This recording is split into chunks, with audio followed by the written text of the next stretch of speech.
All right, guys, welcome. We are going to be discussing a really interesting topic today. You see, July 10th, 1925 marked the start of what was often referred to as the trial of the century, more commonly known as the Scopes Monkey Trial. It took place in Dayton, Tennessee, and in this trial was pitted two ideas, or really two ideals, against each other.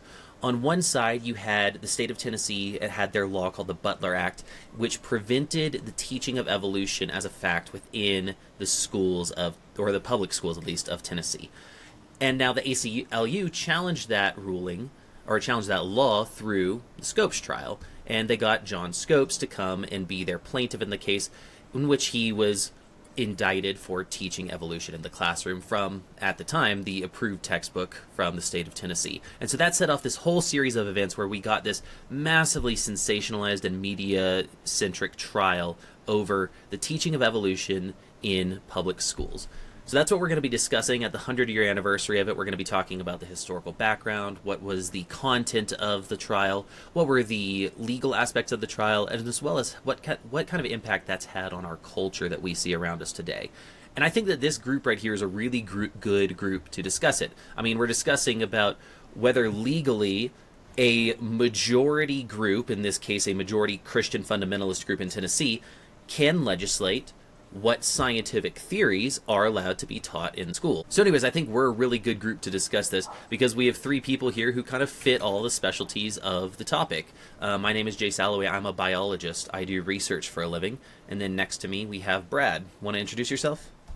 Yes, hi. My name's Brad. I am an attorney. For better or for worse, I am an attorney of the patent persuasion, and so this case does not involve much intellectual property, but it also doesn't involve much law. So I should be good to go on that front. I'm looking forward to talking about it. Butler Act's interesting. The history behind all this is interesting. We will talk about this, and as we go, I think we'll all realize that this case, again, was only a legal case by name, but look forward to talking about it. Jordan? My name is Jordan, and I am a minister. I've been in ministry for 10 years now, and so I know I've got a degree in Bible and education. So this particular topic is kind of meets where both of my degree fields are. And so, as Jay's mentioned, I think that we as a three are very uniquely qualified in that way to discuss, or at least on paper are very qualified to discuss this particular topic from a theological perspective, from a social perspective, from an education perspective, from a scientific perspective, and from a legal perspective. I think we have all those bases very well covered. Yeah, I mean, I would say that even just off the bat and simply off of paper, I think we're far more qualified to discuss it than Brian or Darrow seem to have been. Really, most of the people involved in the trial. I am going to No withhold my comments for later on in our discussion. I have a bit of a harsh view on a lot of the aspects of this case. Yeah. So I concur in that the name The Monkey Trial is a fitting name and not for any evolution or animal-related reason, just for the members of the trial. I mean, but I think a lot of the times people even at the time were seeing that because there was a political cartoon that was put out while the trial was going on that essentially drew Brian as a monkey and said if ever there was proof that man came from the ape, it was Brian. And for better or for worse, I mean, political cartoons are often hilarious. So I do interesting think, in of itself. and again, I'm sorry to get ahead of ourselves here, but I do think the media coverage was somewhat unfair to Brian. Not Yeah. not in the sense Somewhat. that it I love that you wasn't, used in the my phrase opinion, somewhat. largely earned, at least in terms of like his behavior as a prosecutor. But having said that, you didn't see as much of it going against Darrow, and I feel that the silliness was pretty universal at this trial, and it was only really reported on one side. But we'll That's get into fair. that. Jordan, Okay, Jay, sorry for so jumping this ahead. first episode, we're going to be talking about kind of setting the stage for the trial. So what led up to this trial? What was the historical significance? What was the kind of cultural feel that was going on at the time? And then we're going to talk briefly as well about the key figures in the trial. And so to kind of start us out with this idea of the trial, we're taking place in the 1920s. We've freshly come off of World War One, and there have been, at this time, at least in my understanding, Jordan, you probably know more about this, there have been a lot of questions that were raised in America in the early 1900s, where after the brutality of World War One, it seems that as a culture, we started kind of questioning, man, if all of that, all of World War One was allowed to happen. I mean, 70 years earlier, right? We had the Civil War, so much death and destruction and bloodshed and brutality. If all of that was allowed to happen, then is there even a God watching over us? And I think that that question helped set the scene for this trial, not because it directly impacted the trial itself, but because we had already started to see kind of this division within America of, is there a God or not? And it's an esoteric question at a certain level, and it needed something more physical to grip onto. And I think that physical representative of religion versus atheism, or science versus, really came as science versus faith. That's where they drew their battle lines, and it really came to a head with this idea of, should we be teaching evolution to our children? And there were two sides to that argument, right? One side said, well, evolution is the majority agreed upon theory within the world of biology, and we should be teaching whatever the biologists say is the best theory of biology. And the other side said, well, look, whether or not it's real, there's a lot of negative implications. We saw a rise in eugenics. In fact, the majority of the American genetic societies that we see today have their roots in eugenist movements. There was the claim that this idea of genetic superiority should be the ones that are procreating and passing on their genes led to a lot of racist ideas, or at least was co-opted by a lot of racist ideas. That same idea was heavily fueling some of the militarism in Germany. And we see those ideas carried over in Nazi Germany. And so there are some very real negative moral implications that people were linking to evolution. And it became kind of this war on, is this a theory we should be teaching our kids or not? Jordan, what are your thoughts on it? Well, I think you hit some of it, but I think and you hinted a little bit at this, but there was something that was predating even World War One, and many of the things that led to World War One were elements and philosophies and ideologies that had been growing for some time. And specifically, we're talking about, I guess, what you would call modernism and materialism, naturalism, was starting to gain a lot of traction. The reason for that, there were several reasons for that worldwide. From a political perspective, we can look at that and see, politically, it was really easy to just make everything about what is natural, what is material, and to perform metrics. And because it was good scientifically, it was great for developing technology, it was great for developing research, and that was allowing people to grow leaps and bounds in their technology. We saw it in America big time. We saw it in Europe, especially Central Europe during that time. But it was a result of the fact that people were chasing after this idea that, hey, if we can become enlightened enough and really understand the quote-unquote truth of the natural world, and we can condense everything into a natural explanation, then we are going to be able to unlock the keys of the universe. Because if everything is just this natural phenomena, then we can figure it out and we can take advantage of it. It's almost sounding like you're framing it as kind of a modern version of Gnosticism. And I mean, I think that there's some validity to an extent, yes. I think that there's always Gnosticism just changes hands every other generation in different forms, right? Because what people are looking for is this secret knowledge. Jace, what is Gnosticism? Oh, I'm glad you asked that question. What is Gnosticism? I guess, yeah, Jace may have a different feel. Jace, you pulled up the term, so I'm asking you. You're going to make me... Okay, fine. Gnosticism's a weird one because it doesn't have a true definition, in my opinion. And so I don't think there is a Gnosticism. I think that Gnosticism is more of a idea that permeates different fields. Like Jordan was saying, it kind of changes hands. But it's this idea that special knowledge, especially like esoteric or hidden knowledge, is what will elevate us beyond the physical, like, mundane life and make us into something more. So in the same way that you might see some people say, oh, this world isn't my home, I'm going to heaven and nothing here matters. The idea was kind of similar in some ways of, well, this world is suffering and pain and problems, but if we just know enough, then we can elevate ourselves beyond it. And I think that Jordan's right in, I don't know if, Jordan, you were intending it to be this way, but I do think there's a lot of that idea of people needed something to grip onto, and so science is a good thing in of itself, but a lot of people gripped onto science as, if we just get enough science, then maybe we can elevate ourselves beyond all the pain. No more sickness, no more starvation, no more whatever else, because we can solve the problems with all of this knowledge. And so that's kind of where I connect it to Gnosticism. Yeah, I think what we start to see, though, in that early time was, you had the Enlightenment era that really influenced a lot of this, a lot of modernism, that pointed to this idea that mankind if mankind just continued to learn and elevate themselves, then mankind could essentially continue to ascend in their power and continue to ascend and overcome these things. And there was just this underlying idea that if we knew enough and we learned enough as people, then we could overcome every illness, we could overcome every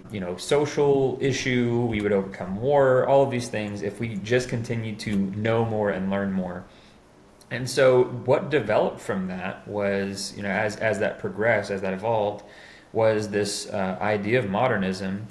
And, just by the nature of it, it assumes that, well, if we as people can continue to do these things, and we can do this all by ourselves, and everything happens through this natural process, then, we don't need God. As a matter of fact, God is a problem. God is standing in the way. And so that ideology, I would say, hit its height back in that time, back in the 1920s. And so, you start to see that even on a global scale, and maybe not, I would say maybe it hit its height later in the 30s, maybe early 40s. But that ideology led to what is this friction now in the U.S., where modernism is starting to grow rapidly, where Christianity has been the dominant culture for so long. And it quickly led to a lot of people who were on the, I guess you would say, political left, and the people who are on the political right, which, believe it or not, that issue is not new to America. But at that time, there was still a very hard line in the sand between those two. And so what you started to see were people who were really degrading and really undermining the ideas of religion and society, and basically trying to, in one way or another, trying to push those ideologies out and say, we don't need any more religion. What we need is instead to get out away from this quote unquote hocus pocus, and instead focus on the real progress, which, if we really want to save humanity, if we really want to be good, then we have to get over religion and get over this idea of believing in God. Now, Jordan, who in the Scopes trial that we're going to be discussing do you think most exhibits that view? Darrow. Okay. Can you tell us a little bit about who Darrow was? So I can't tell you too much about who he was. I wouldn't say I'm the expert on that. But one thing that I do know is that he very much was a staunch humanist and a staunch, I would say, modernist. He very much not only disparaged religion, but he seemed to go out of his way to undermine religious institutions. Yeah, he went all the way to Tennessee for it. What was that? I said, yeah, he went all the way to Tennessee for it. Yeah, I mean, but he went out of his way to try to make a scene, and I think we run into that a little bit here because, what the ACLU did was, and the ACLU in large part was just a group of humanists who were looking for an excuse to militantly and systematically remove religion in any capacity from the secular sphere. And so they were of a like mind. I don't know that they were necessarily exactly on board with everything that Darrow was going to do, but I think that they had a similar objective. To know, because so my understanding of how this took place is that after the Butler Act was passed, and we'll get to that, and we'll get to the Butler Act in a moment, the ACLU, who up to that point, really historically, what they had done is they had been trying to represent unions, right? They were trying to help with the push towards unionization in America, and because of this, they were often framed as, oh, that's the Communist Party, oh, that's the. I mean, yeah, there was a lot of humanist aspects to it, but I feel like typically the characterization you saw was, oh, they're just a bunch of communists. But they were just trying to, for the most part, help with increasing worker protections. And so the reason they dove into this case, at least on paper, was because they felt that the Butler Act was violating workers' rights, those workers being teachers, because they also represented the teachers' union. And while actually both Brian and Darrow had worked with the ACLU in the past, it's my understanding, they actually didn't want Darrow to have any part in the case because they knew it was going to shift it away from their focus, which was, is this hurting workers, to Darrow's focus, which is religion's bad. And ultimately, Darrow won that conflict. I think. So, go ahead, Brad. I was just going This is your to topic. just to zoom out a little bit. So we've got this court case, right, that eventually is going to be coined the monkey trial. It's going to bring all these people to Tennessee. And in this case, we've got these three main people. And we've talked about this guy named Darrow. What was Clarence Darrow's role in all this? It sounds like he really hated religion. But who was he in the context of the trial? Yeah, so he was the lead defense attorney, and really, I feel like to set the stage for that, we first need to know who Scopes was and what Dayton was as a town. So my understanding is Dayton, Tennessee, is this little town in Tennessee, I think near the right by the Appalachians, and it used to have I think it was a coal processing plant, but that shut down a few years back. And so right after the Butler Act was passed, the ACLU put out this call saying, hey, we think this is hurting workers. We're willing to support a case for this as long as we can get somebody to break the law and be our plaintiff. And there was a group of guys. It was actually the people who ended up being the prosecuting attorneys and I think the principal of the school, or maybe the superintendent of the school, I might have it off a little bit, who pulled Scopes in to like the local soda shop and said, hey, you know, Dayton's been going downhill lately. We really need to get ourselves back on the map. And we need something that'll bring a lot of publicity here. What would you think of taking the ACLU up on this thing? And from the beginning, they didn't actually care about the case. They just wanted a publicity stunt, which is why it ended up being this big circus. But then when you got things moving and this whole trial started going underway, or at least the pre-trial processing got started, at some point the congressmen down at the Capitol heard what was going on, and they figured out pretty quickly Dayton doesn't care about the Butler Act. Dayton doesn't care about evolution versus creation. But there were some people down in the Capitol who really cared about this thing. They really cared about evolution and creation. And so they called Bryan up, William Jennings Bryan. I think he had run for president for the Democratic Party 3 times at that point, and he was kind of the face of anti-evolution in the country. And they told him, hey, we have this case going on, and if it goes down the way Dayton wants it to go down, it's just going to be a big show that makes fun of the Butler Act, which Bryan had actually helped with drafting, although he didn't agree with the final version of it. And so they sent Bryan there to be the lead prosecutor, and of course Dayton, they wanted a show. And so what better show than to have the lead prosecutor be William Jennings Bryan, the face of the Butler Act, the face of anti-evolution, 3-time Democratic presidential nominee. And not only that, this would be the first case that he's prosecuting in, I think, 30 years. That's a great show. And so he went down there. Now, of course, at this point, the best creationist, or best arguer for creationism, is going to Dayton. And then Clarence Darrow hears about it, and he's been staying out of it up to this point, but he's been trying to pin down Bryan to essentially interrogate Bryan with some questions. I think Bryan was very fair to say, I'm not willing to answer Darrow's questions over the newspaper. If he's going to ask questions, I get to ask him too. Totally fair. But Darrow hears about this. He calls Scopes up, and he says, "Hey, I want to be your lead defense attorney." And Scopes doesn't even consult the ACLU or the rest of his defense team. He just says, "That sounds great. Better show." And so then we end up with turning this whole thing from, does the Butler Act violate workers' rights, to, all right, let's debate religion, make it a big old fuss. And that's kind of where things went. So I'm told. I think some of that. So it's hard to say how much of that is hearsay, right? But I think a few things we can agree on. One of them is very clearly there were people in Dayton who just were very interested in making a big show out of it, and very much is what they did. That's very much what they did. And I mean, you look at all of the news agencies that got on board with it, and of course, it was clear that they were trying to pull people in and to make it more of a spectacle. And if you look at how the trial itself went, and we'll get to that later, I guess, it very much felt as though, Darrow was pushing it to go in that direction, very much pushing it to be a show. Oh, yeah. And Darrow knew he couldn't win. Darrow didn't go there to he argue the law. He explicitly wanted to lose. Yeah, he explicitly wanted to lose because he wanted to appeal it to the Supreme Court. Right.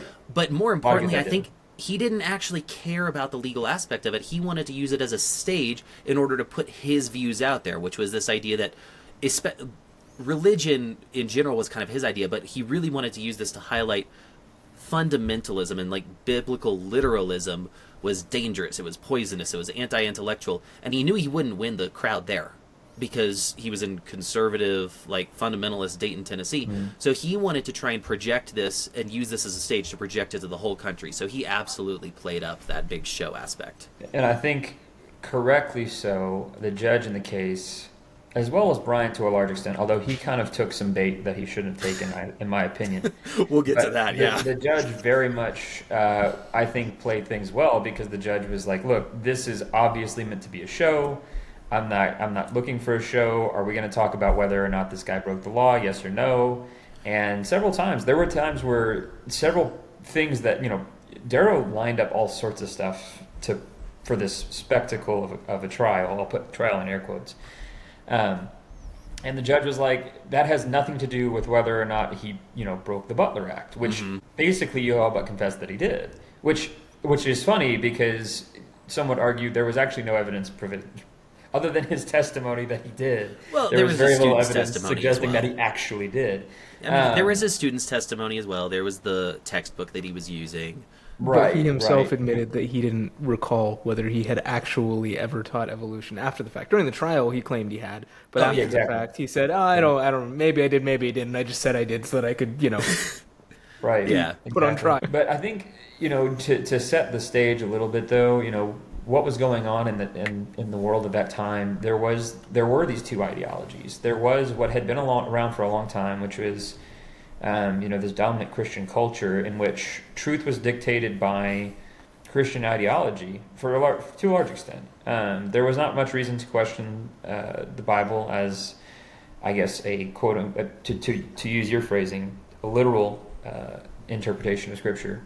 Although I think that most people, didn't take everything literally. But as far as the creation account's concerned, I think that many people took the Bible as truth. And what had begun to happen around the world, and even in America, especially in America, was that the Bible as truth was very much in question to a lot of people in the modernist ideology.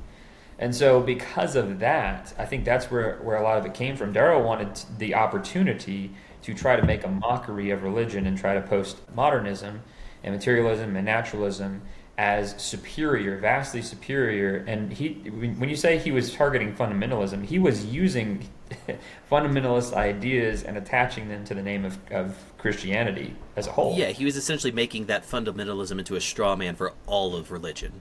Well, and I guess you could say that that's a good way to phrase it, to say that it was a straw man and to represent everything. But I think that in many ways he went after the heart of what people were believing on, I guess you could say, the political right at that time, or the religious conservatives at that time, and very much pulling for people to get away from religion, and this is all a hoax, and one of these days we're going to get past all this because we're an evolving society and we need to move forward. And Naturalism and modernism had really taken a hold in large parts of the country, and we kind of start to see how that gets hashed out once Hmm. the trial begins, and after the trial, when everything starts to kind of Yeah, I think there was a lot of people that wanted to resist that push towards modernism, especially on the like religious conservative areas of the country. So places like Tennessee and Arkansas and Texas and Louisiana. And so in order to try and resist that push towards modernism in Tennessee, they passed a law for it, and it was called the Butler Act. Brad, can you tell us a little bit about what the Butler Act was and kind of why it was passed? I can. So the Butler Act was passed in 1925 in Tennessee, and it made it illegal to teach human evolution in public schools. Specifically, the relevant part of it said that it shall be unlawful for any teacher in any of the universities, normals, which is a school that teaches teachers, and all other public schools of the state, which are supported in whole or in part by the public school funds of the state, to teach any theory that denies the story of the divine creation of man, as taught in the Bible, and to teach instead that man has descended from a lower order of animals. Yeah. That was a handy cop out later on. But so Tennessee hears that all this there's this war kind of brewing between evolution and creation, just really as a stand-in, like you were saying, Jordan, between modernism and kind of traditional religion. And so they said, we're not going to have any of that here. No teaching evolution in public schools. And kind of their argument was that the public schools are funded by the state, and we live in a democracy. So the people, as a majority, as a democratic majority, should be allowed to dictate what is taught in the schools.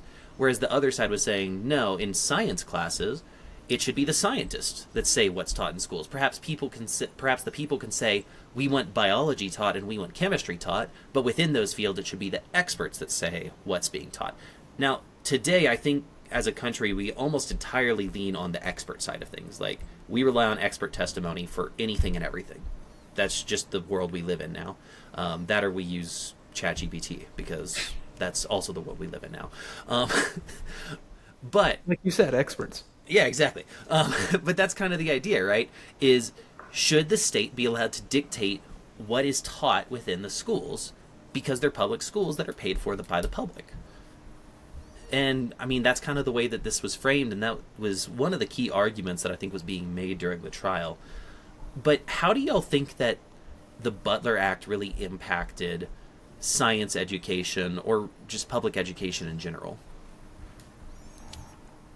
Well, I think specifically in the context of Tennessee, the impact would be fairly obvious, at least as long as it was the state law, which is that it curtailed any teaching of evolution in the schools. But I think that the Butler Act is symptomatic of a larger trend nationwide that was occurring in other states as well, of pushing back against evolution in schools for the reasons that you're describing, that it's essentially being put up as representative of the more naturalistic, or even in some cases, I would go so far as to say perhaps atheistic perspective in society, as opposed to the more maybe fundamentalist, but at least vaguely religious side of society, which opposed evolution, at least at that time, and speaking in broad strokes. So I think that as a general, laws like the Butler Act served to stop teaching of evolution in schools. Yeah. I think you look at what was going on in that time, and Brad kind of alluded to this, but the fact of the matter was, they didn't have the vast network of information that we have, and at that point in time, all you had was, you heard word of mouth that, hey, this theory is being taught. Maybe you see it in the newspaper, maybe you see it, somewhere else, maybe you hear it on the radio or whatever, but by word of mouth is most of the way that the information on this was traveling. And so what most people religiously understood was, or for most people in the religious sphere would say, or what they understood was that this theory was synonymous with trying to malign God and malign creation, and basically insinuating that there is no God. And that's what most people were probably hearing. And to be fair, the reason that the theory was becoming popular in the modernist circles was for that very reason. Was because it was being framed as an explanation of life without God, which was everything the modernist was looking for. They had finally come up with this, what we might call neo-Darwinism, which dictated that, like, mankind could exist without God. And so, while definitely there is an element in which evolution as a theory existed outside of that, and had a lot of scientific backing outside of that, the ones promoting it were not promoting it because it was a strong scientific theory. They were promoting it because it framed a modernist ideology. And so I think in many ways, the states that took these stances and made these laws to prevent that were doing that out of an abundance of caution because they understood, this ideology could come in and remove what we know to be true, which is that God created the heavens and the earth. And that phrase, saying that out loud, saying the state understood the truth that God created the heavens and the earth, sounds odd now because that seems almost illegal at this point. But fundamentally, what most Americans understood, and I think what most Americans don't really consider at this point, is that truth should be the foundation of our law. I think most people would agree with that, like fundamentally. But that's the way that in that point in time, the religious individuals and those in the religious spheres saw.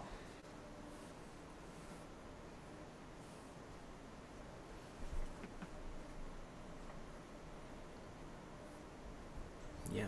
And just not to cut you off, but just so that we're not running too far over time, that kind of does get at the point, right? Like, this idea truth should be the foundation of our society, and there started to be this debate of what is truth, a question that's been around forever. Is truth this modernist evolutionary theory, or is truth biblical literalism? And forget the Shout out to gray area Pontius in the Pilate, middle. by the way. I'm sorry to Well, interrupt you, but you threw out a "What is truth?" So shout out to Pontius Pilate. The yeah, oh, that was the reference. okay, sorry. But yeah, Proceed. so it became like kind of this flashpoint, right? And we get this idea of, is truth evolution and modernism, or is truth creation and biblical literalism? Forget all the gray area in the middle, because that's too nuanced for most people that are especially just hearing it word of mouth. We might have lost Jordan.